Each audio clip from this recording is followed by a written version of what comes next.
Hey everyone, I'm Alan Thrall here at Untamed Strength Gym in Sacramento, California. And in this video, I'm talking about RPE, rate of perceived exertion. RPE is under attack.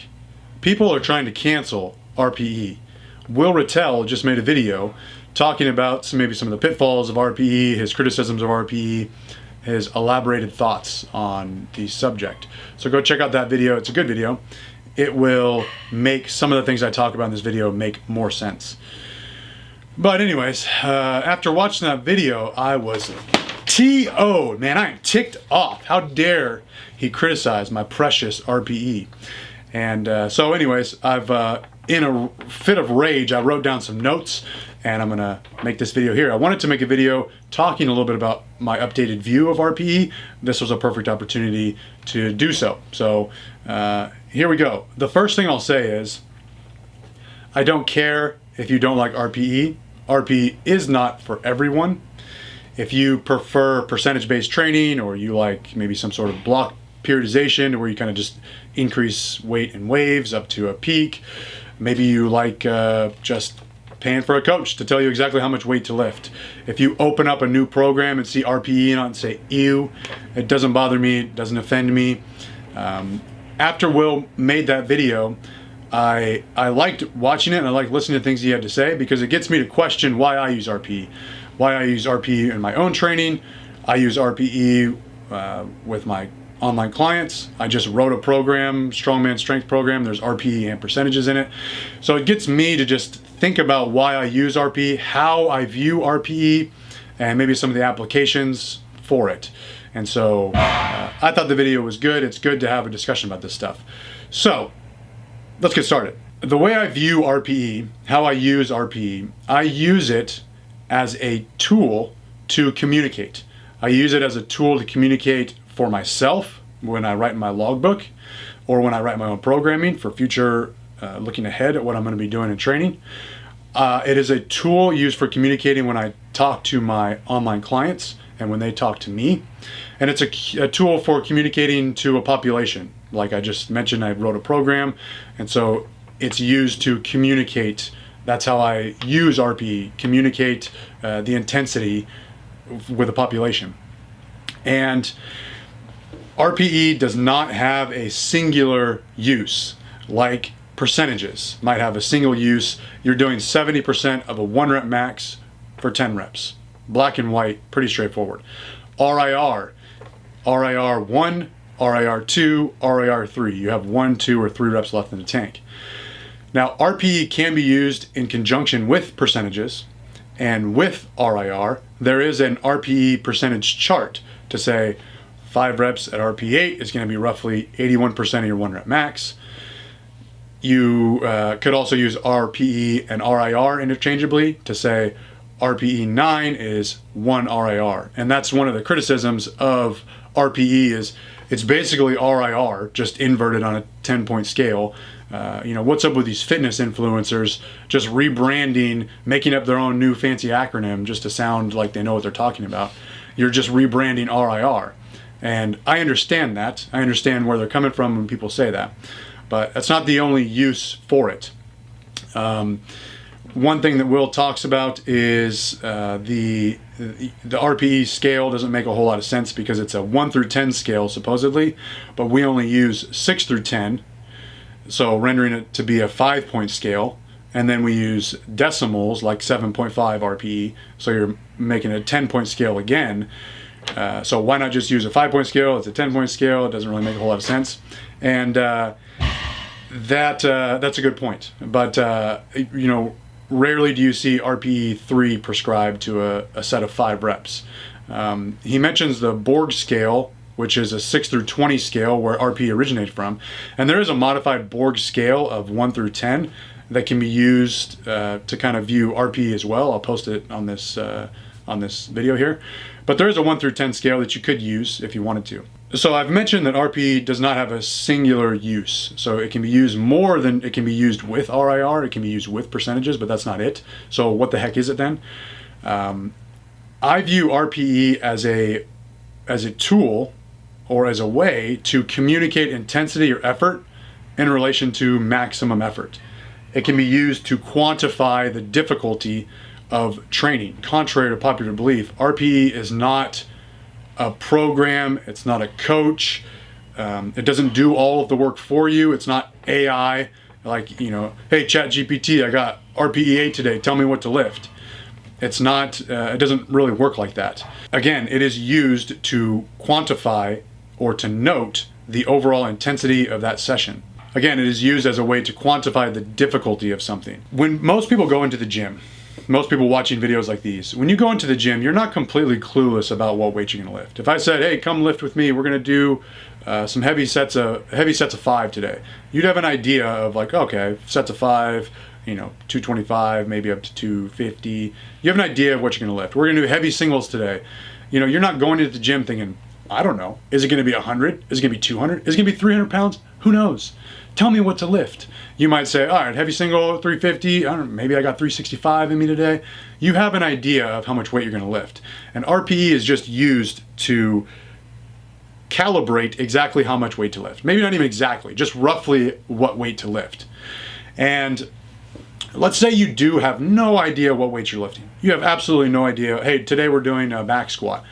I have no idea what I can do. So this would be a total beginner.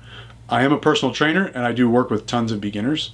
And I use RPE. It is the best way, I think, to figure out how much weight they should lift. Obviously, I can't take a 1 rep max of a total beginner. And so when I work with them for the first time to figure out what weight to use, I don't necessarily say, okay, let me explain the rate of perceived exertion and tell me what your RPE is. Was that a 7 or 7.5? I don't talk like that. All I do is I ask them after that set.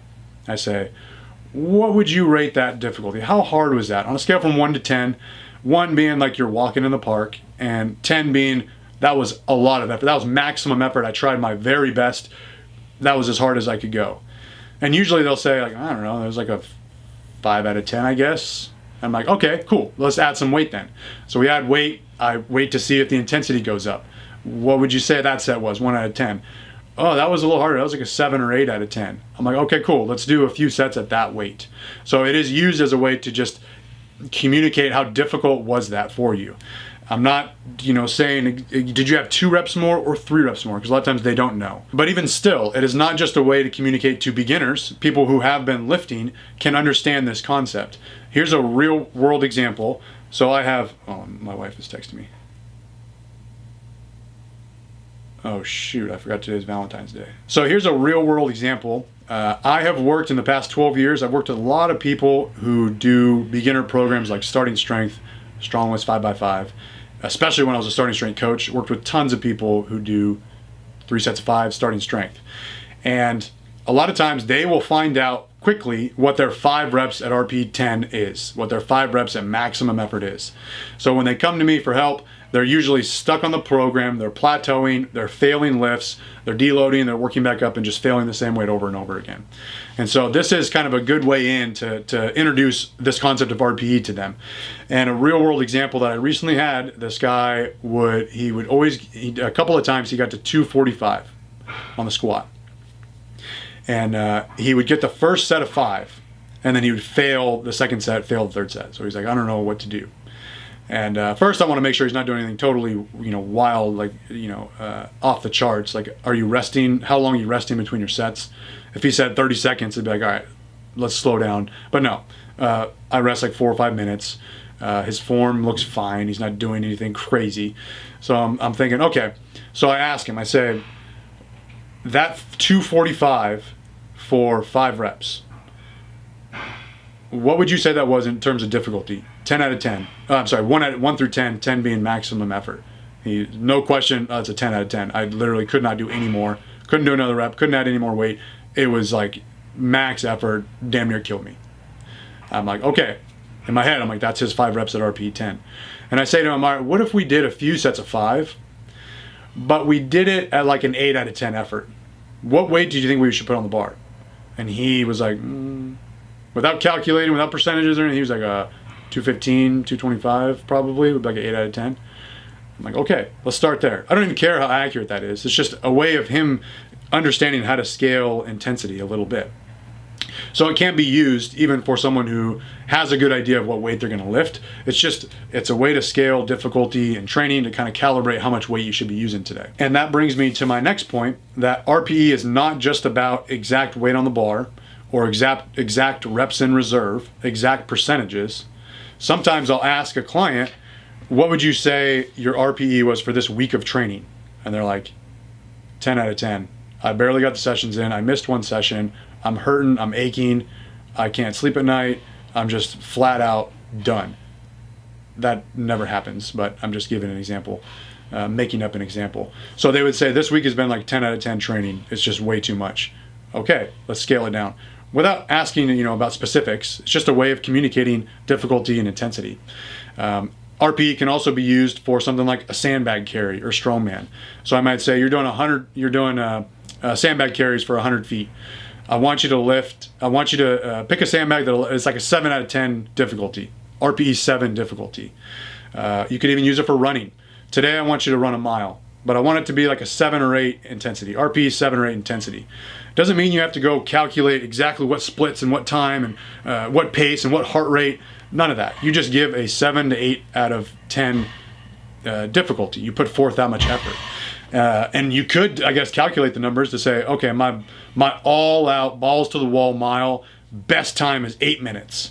If I'm running an RP 7.5, 7 to 8, I'll shoot for like a 10-minute pace. So you could do that if you want, if you really like numbers. RPE can also be just used to explain that, yeah, your intensity should go up a little bit. So if you looked at a program that said, this week you're doing 5 reps at RP 7, next week you're doing 5 reps at RP 8, next week you're doing 5 reps at RP 9.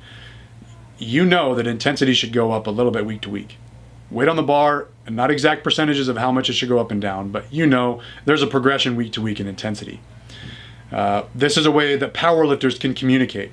So when someone lifts a single, a powerlifter does a single, and they say, that was RP 8.